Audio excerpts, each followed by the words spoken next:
Welcome to MeatsPad, a platform dedicated to sharing breakthrough knowledge that is accessible to the meats industry. On each episode, we will hear from meat specialists and professionals to talk about numerous topics in meat science, including animal welfare, meat production, meat quality, food safety, and so much more.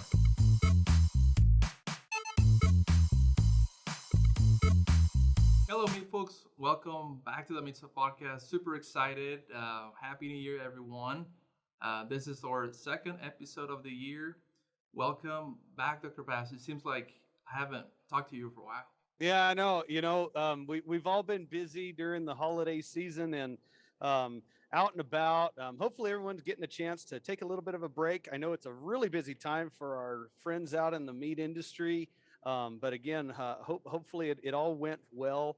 I know there's definitely still a lot of challenges out there, but I know we're going to overcome them. And welcome 2022. And with that welcome, I'd like to welcome our two guests. Is that all right, Francisco? Yeah, go right ahead. Well, we have two amazing ladies on the line with us. KatieRose McCullough from the North American Meat Institute and Cheyenne McEndaffer from U.S. Meat Export Federation, joining us to talk a little bit about women in the meat industry, a good topic, a solid topic, and something that definitely needs to be visited about. So welcome. Thank you. Thanks for having us. Yeah, excited to be here. Thanks. So both of you are a part of an organization, and it's women. Well, tell me, what is it? WMIN, right? Go ahead, KatieRose. KatieRose came up with our acronym. So. Okay. I don't know. I think it was a group effort, but yes, women. We have our acronym purposely so that when you send it out, it says WMIN. We are the Women's Meat Industry Network, and so it was a group of us ladies that had really come together, and decided, there really needs to be some networks of discussion about women's place and role in the meat industry, and being able to support each other and the diverse perspectives that women bring to advance our industry forward in all different types of arenas, whether it's in something that, Cheyenne and I get to work on the more technical front, or if it's in further advancement in other leadership and operations and in sales and in marketing. They provide a unique perspective alongside of our male colleagues. So to add to what KatieRose said, I mean, the meat industry is a pretty small community anyway, right? When you get down to it. So, but, when we look at women within the meat industry, we're also looking at bringing in other sectors that we typically don't see at, I would say, technical meat conferences, et cetera. So that would be retail, food service. It could be allied industries like packaging, chemical suppliers, et cetera. So we realized there were subsets of women in different sectors that worked with or were aligned with the meat industry, but weren't really built into a community yet. So the goal was to bring those different sectors, which I see us all as part of the larger meat industry, but broader than the group, we may be typically communicating with on the technical side, Q&A, R&D, et cetera, specifically working in plants or, for packers, et cetera. Yeah, when Dr. Bass brought this to the table, like, hey, we have this very small ladies that want to talk about the importance of women in the meat industry, and I think we're connected somehow, because I just had a very good conversation on our podcast in Spanish with a person who is very important in the industry in Mexico, and during that episode, I was bringing up the fact that I have two daughters, 2 and 4 years old, and I think motivating women is very important for the meat industry, but for the food industry in general. So I think there is a role of the woman in a meeting that I was recently in Mexico. There were like 40 people, everyone in the meat industry in Mexico, and there were only 2 ladies, and they were young, about 20, 21. They were in the senior year, and one of her asked a question like, how can we bring more women in the meat industry? Because it seems like sometimes it's scary for women to be around a lot of men. So I don't know, Can you please? I think it's a little bit of a long question, but how do you tell other young women they're starting in their career to motivate them that this is not only a man's job. There's a lot of opportunities out there in the meat industry for women like you.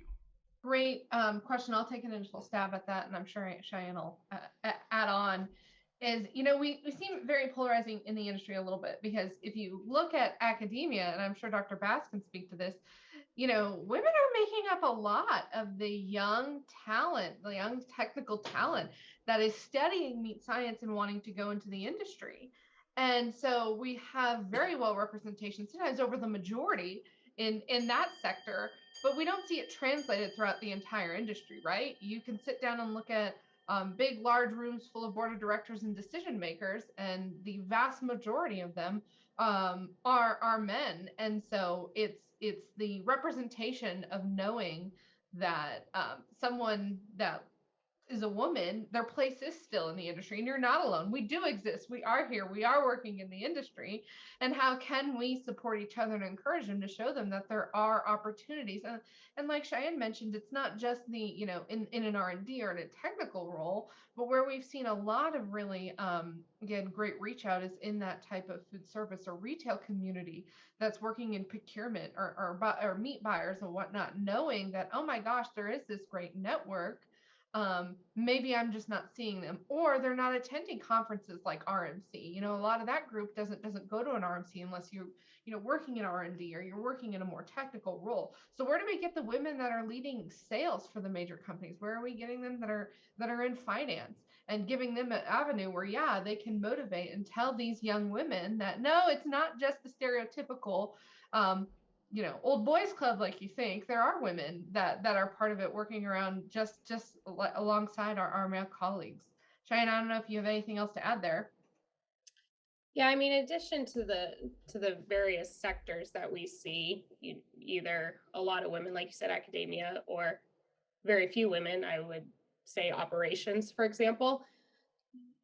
In addition to that, we've also learned a lot from groups like the Meat Business Women based out of the UK that did a gender representation report in the meat industry a couple of years ago that said 5% of C-suite is women, essentially, globally, from the countries that they surveyed. So there's a lot of women at the junior level, and then it significantly drops off, and that's across the board, of different meat industry roles. So we're also looking at how can we provide tools and resources to keep those women in the industry, because maybe they get in and they leave for whatever reason, or they're not advancing for certain reasons. We're just not seeing that in middle management and up. So that's something that we're really focused on as well. And that's beneficial. I mean, that's one of our selling points to our sponsors and the companies we're working with, is because it's been shown that having a more diverse leadership team is more profitable, right? So we're not doing all these things and saying that the companies won't get benefit from retention of talent and recruitment of that key talent as well. So it's really multifaceted, and bringing them in, keeping them in, and then helping them to rise. Right. Well, and KatieRose, you hit it right on the head. I teach in the animal science department. That's my day job at the University of Idaho. And across the country, animal science departments are very much, very much a large population of women, high percentage. And it is a great opportunity to find those very intelligent technical expertise out of that pool for future employers that are out there. And you also mentioned something really great, Cheyenne.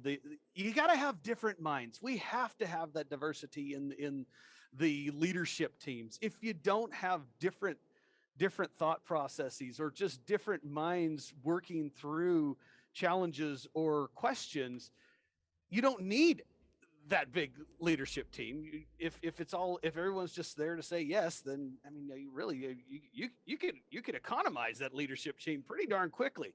But you're absolutely right. We do need that additional leadership, different perspective, different thought processes.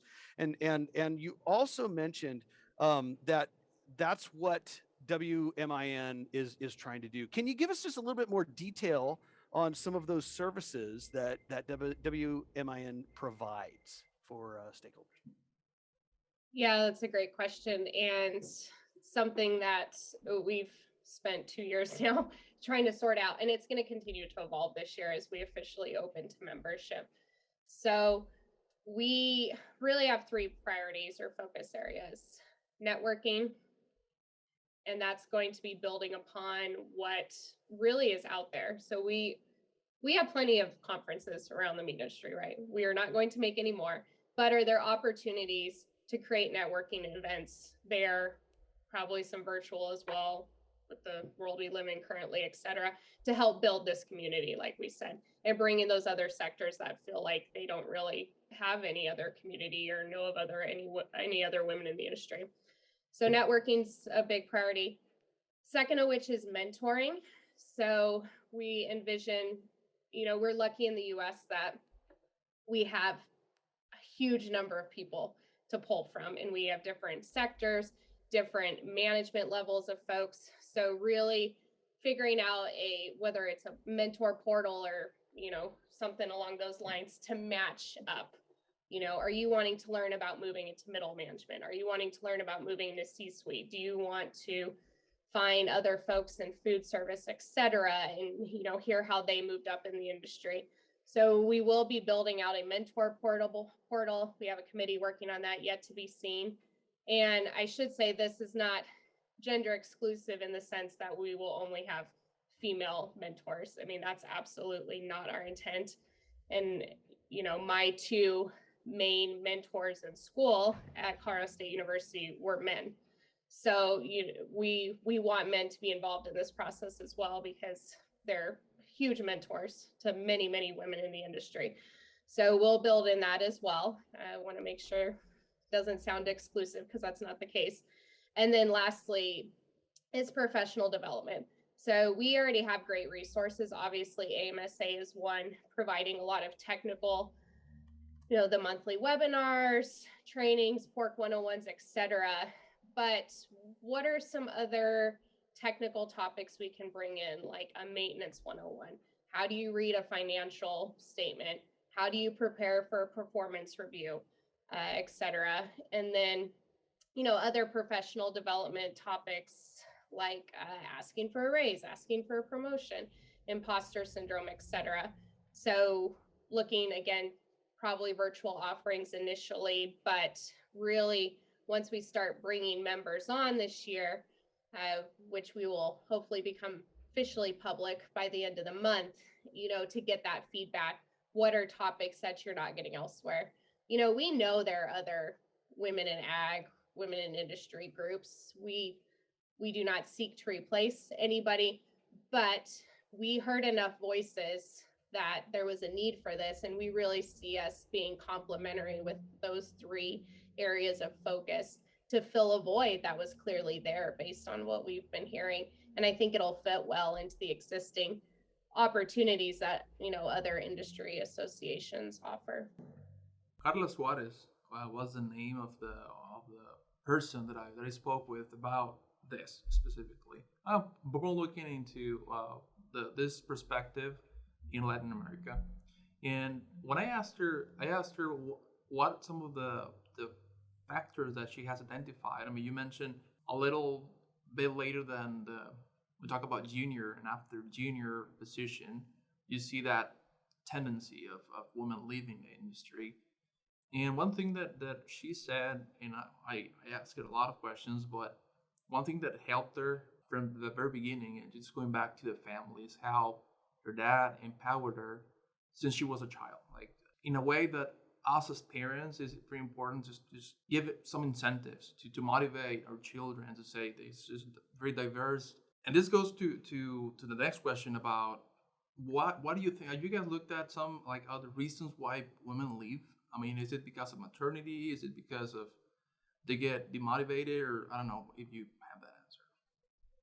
I think there's a variety of reasons for each different personal reasons, and certainly starting and raising a family is part of that. And that's the thing is, if male or female, if they once they start a family, if they want to stay home and that's something they're able to do, absolutely, that's a wonderful opportunity. And a lot of people who make that choice, male or female, that is certainly great.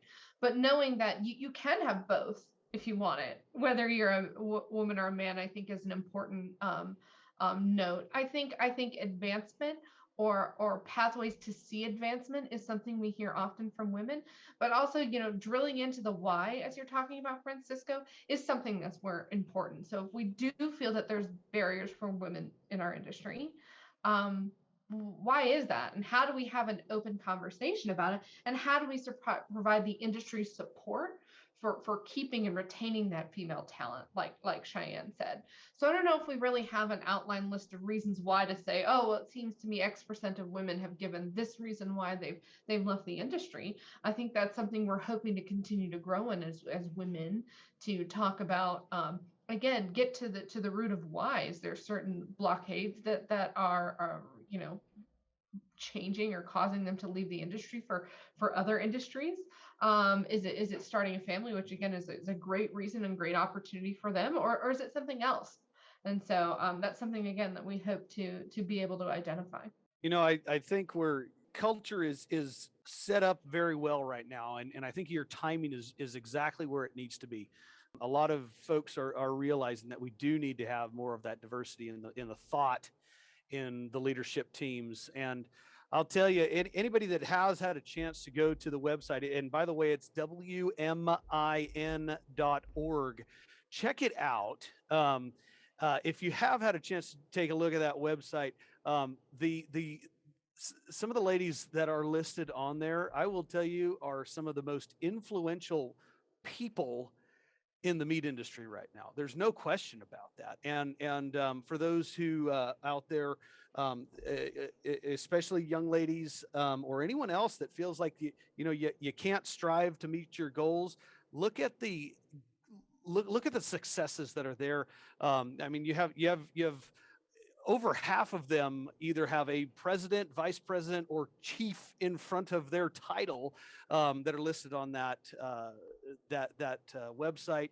You have Dr. Carol Lorenzen who's the department head at Oregon State University. You have a number of individuals, and of my beloved American Meat Science Association, our CEO Colette Castor leading the charge there. And so there's no question that like you say, KatieRose, the talent, the intelligence, and the drive is there in our female population, and we're growing that absolutely in our universities right now. And so I really would encourage our meat processors, large, small, medium, everybody in between, to really consider this direction more so than maybe we have in the past. And one of you mentioned, yeah, historically it used to be the good old boys club. I would say that times are changing, and like I said, you guys are ripe for the picking, and this is exactly the time to be coming out with this movement to really encourage young and old alike, ladies to enter into the meat industry. It's very rewarding. It's good paying, and I'd tell you, we need that help. We just need the labor force. Period. End. Right there. Right. There's no question about it. Tell us all about that. There's a bonus sign on the meat industry. Oh my goodness. Please come in. I mean, I don't care if you have a third arm growing out of the top of your head. We will take you, and we will gratefully have you on our team. But something I do want to tell our meat processors out there that are listening. Nobody asked me to do this, but I'm going to do it anyway. If you're looking for anybody to help consult your business, take a look at that listing that's on there, because like I said, very influential ladies and folks that can get us connected with others in the industry who may have answers if they do not. And so make sure you reach out and take a look at all of that. Yeah, I want to comment on that. We are certainly very lucky to have just an outstanding group of women that have come together. And again, an important note that I definitely want to say has really been important to our board of directors and something that Cheyenne and I think it was Cheyenne and I first put our heads together in this years ago, to start talking about this as well. But that role of male mentors and really just male allies, I think, is so important. I think all of them will tell you about. And so we really want to talk about some of the sponsors that we initially have come from male allies pushing for sponsorship of this organization. I mean, our initial sponsors include some of the best companies here in the meat industry, Cargill, Clemens, American Foods Group, Seaboard, Pork Checkoff, and then of course, Cheyenne and I's organizations providing in-kind support, but also marketing organizations like Fleshman Hillard to help us get our brand set up and make sure that we have our legal counsel write OFW law. We've had just a tremendous amount of outpouring from a great industry. And a lot of that goes to speak to the wonderful group of board of directors and strong women that we have leading this organization into its bright future. Yeah, absolutely. Thanks, KatieRose. And the timing of this podcast is perfect because last year was a lot of admin, working on bylaws, getting an account set up so we could take sponsor money for any of those interested. But I've identified these 3 goals and we've had those for over a year, but now the boots are on the ground.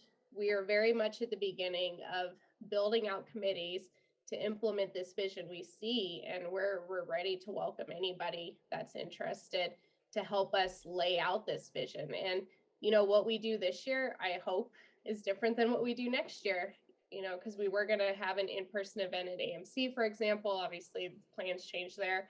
So we really are at the forefront of this. So anyone that wants to get involved, you haven't missed anything.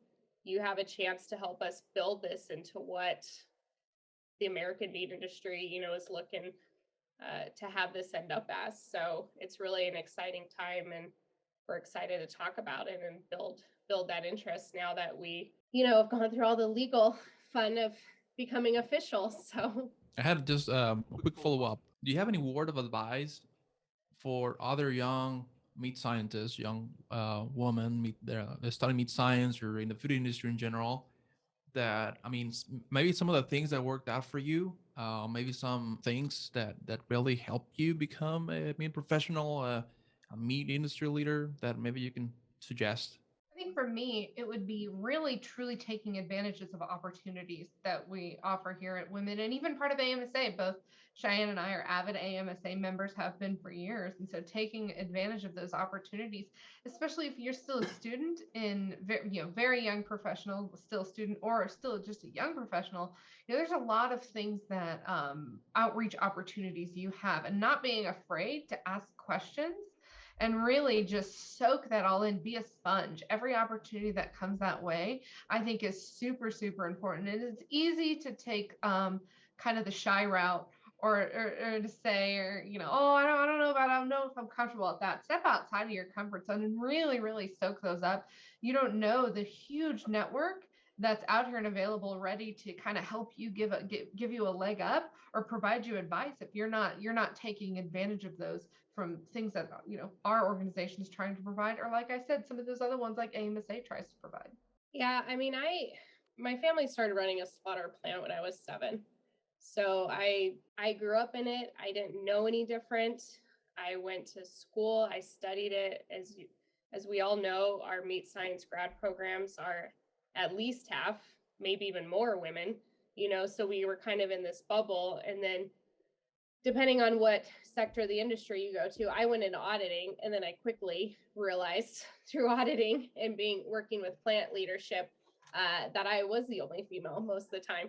So it's something I didn't even really think about because I just always been in it, and I felt comfortable. I felt like I belonged in the industry, but that was quite a jolt, to start doing audits. And, as you said, I'd be the only female in these rooms doing the audit recaps for weeks at a time, so, and then you can start questioning and, you can start doubting yourself. But the reason all of us are here is because we love this industry. We're passionate about it, and we all bring something unique to it.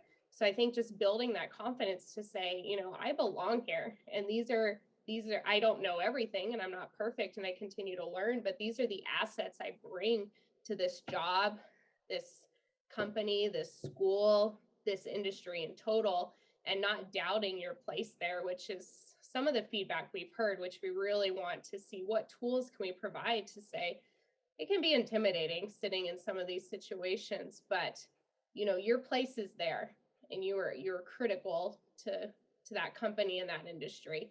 So, I mean, that's really, I think, something that folks have to learn. And whether they've somehow ended up in the meat industry, grew up in the city, and just happened to end up in it at CSU or at any university, or they've been in it their whole lives. There's doubts that anyone has, regardless of gender, and how can the community provides that sense of belonging. I think that's what we're seeking at the end of the day.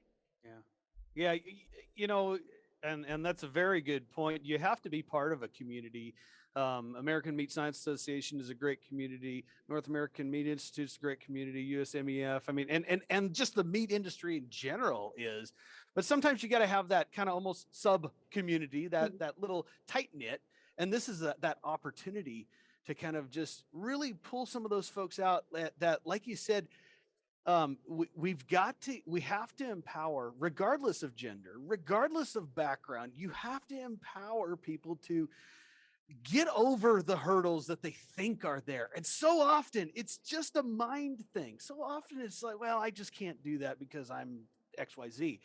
No, that's not it at all. And I would say, you want to talk about a diverse group of people. The meat industry is that far and wide. And this is just yet another way of expressing a great leadership base that we can pull from, and trying to just remind folks that historically, yes, the meat industry, like many other industries, has been a male-dominated industry, but that's changing. That's been changing as long as I've been involved in it, and I've had a couple years now, and we continue to grow that technical base. KatieRose, I think you mentioned it, but you said half of the graduate students, 100% of our graduate students are female, and we still teach beef carcass fabrication, and I expect them to be able to break down a chuck just like anyone else. And that is important. And don't let anything hinder you from doing that. Now they may need a little bit of additional help sometimes, depending on their size, to throw that chuck up in the air. But we make it happen, and it's all about technique, and you just work together and you figure things out. Something I do want to ask, and we ask a lot of our guests, is how did you get where you are? How did you get involved in the meat industry, and to the positions you're in today? So, as I mentioned, my family started in the business when I was 7, so I didn't really have a choice. I spent all of my summers and all of my weekends working at the meat plant, but it was great, and that business continues today. It's about, well, I won't say how old it is. You can guess my age, but we're nearing a few decades. So, like I said, I didn't know any different. I think other girls my age were babysitting. I like meat better than babysitting, so I'm glad that worked out. But that really, I was just in it. I was on the slaughter floor from day one, and it was an incredible opportunity. And when I started school, is where I built and started working on certain projects for other grad students, et cetera, started traveling internationally, and really developed a passion for the global meat industry. And like I said, I did food safety and animal welfare auditing for a couple of years, and then ended up at USMEF having an opportunity to really take that passion for the US meat industry. Also our producers, we raise cattle as well. So I live it every day, farm to fork, and highlight the messaging about why the US meat industry is so great. And I get to do that every day in my job in promoting US red meat abroad. So it was a natural fit to take that. And as someone told me, this is probably, one of those statements that kind of make your eyes roll, like you said, Phil, you get sometimes, but being a cheerleader, as someone called me for the U.S. meat industry. That's not how I would phrase it, but I love it. I mean, if it's something you're passionate about, I'm happy to travel around the world and tell everybody why our meat is great, our employees are great, our companies are great. Yeah, I've been lucky to have the opportunity to do that. So, KatieRose. Thanks, Cheyenne. My story is a little bit different. I don't have that much experience in the meat industry before, but I was a 4-H and FFA kid, right? Growing up, I showed, and I let a 4-H leader convince me to join the meat judging team in high school, and he was someone that was extremely influential throughout the industry. And so kind of gave me the bug to join the meat judging team. I became really good at it and started getting recruited by colleges to go meat judge. And so if it wasn't for my high school 4-H leader, which was Paul Clayton, to get involved in meat judging, and that, hey, you can, there is an industry called the meat industry and you can get a job in it.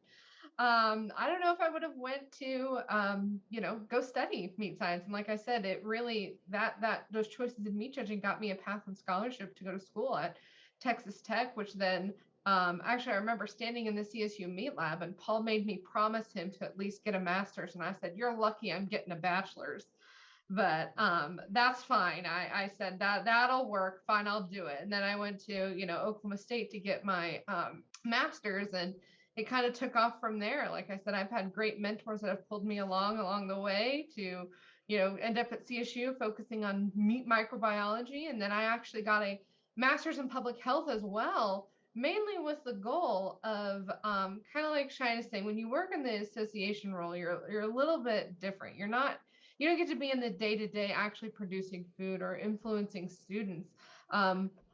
I like the idea of a cheerleader better because most of the time I view myself as every morning I put on my suit of armor.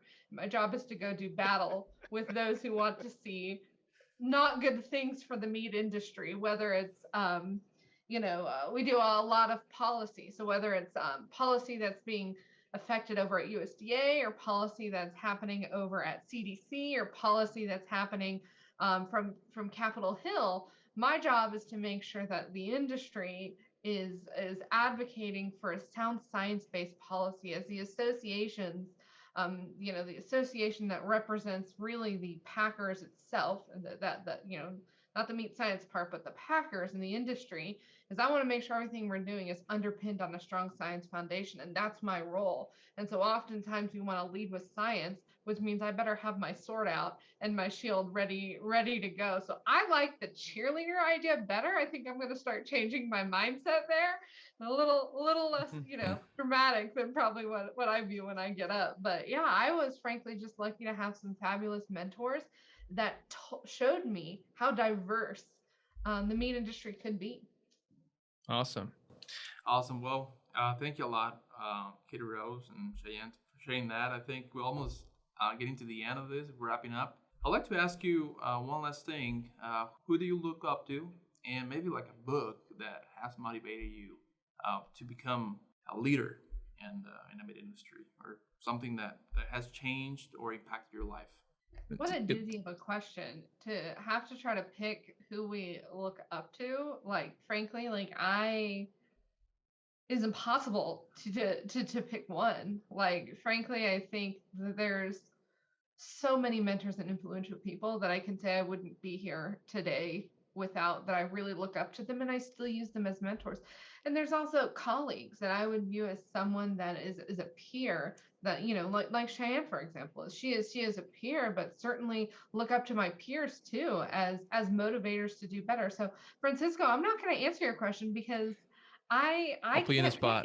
You're not going to force me to pick. There's too many great ones. Speaking of that network we have. I'm fine with that. I look up to Cheyenne too, but that's just because she's taller than me. There's so many people I look at and I'm like, I want to be them when I grow up. And then I meet someone else. I'm like, I also want to be them when I grow up. And then we forget that we are nearing grown up. We still think that. Nearing grown up. Well, I tell you, if anybody does want to answer that question on their own, like I've already mentioned, check out the board of directors for WMIN. These are some truly amazing ladies, and reach out to them. Is there a way to do that? Yeah, absolutely. We're working on getting, like Cheyenne said, a lot of things set up on our website, and so soon there will be a form that you can fill out to say, I want to get in contact, and it will be sent to our women mailbox, and we'll forward that to that person, and they're absolutely happy to be a mentor and reach out. So, like I said, certainly be watching our website, and I have to put one shameless plug in here too. We have, like Cheyenne mentioned, we're supposed to have our first in-person event at annual Meat Conference, which is something the Meat Institute co-host with FMI, but unfortunately we had to cancel it for a lot of really good reasons. So we're pivoting that event to a virtual event. And so details that will be coming out soon, but we're going to have an excellent panel of women talking about their experience in the industry, and specifically for some of them in meat policy, and what they've done as leaders in the industry. And so I really encourage everybody to kind of get involved, watch the website, watch the stuff coming out of Meat Institute and the USMEF for that event, which will happen that first week in September. We're going to be having a virtual event and webinar, so stay tuned. And we will also have social media soon, because for the youngins out there, I'm not putting myself in that group. It will be coming by the end of the month, hopefully. So we will have a social media presence, and again, another way to build community, engage, and start connecting. Whenever you have that, please email it to us, and we'll put it on the caption description of this podcast, and we'll love to share all this information. Thank you for joining us today. Do you have anything to ask, Dr. Bass? No, it's just a pleasure to have these two amazing ladies with us, and hopefully we'll all get a chance to catch up again in person soon. Looking forward to it. At the end of the day, I keep saying community, but we're all in this together, right? Yep, absolutely. So we're glad to be here and glad to be part of it. Yep. Thank you all. Thanks. Thank you.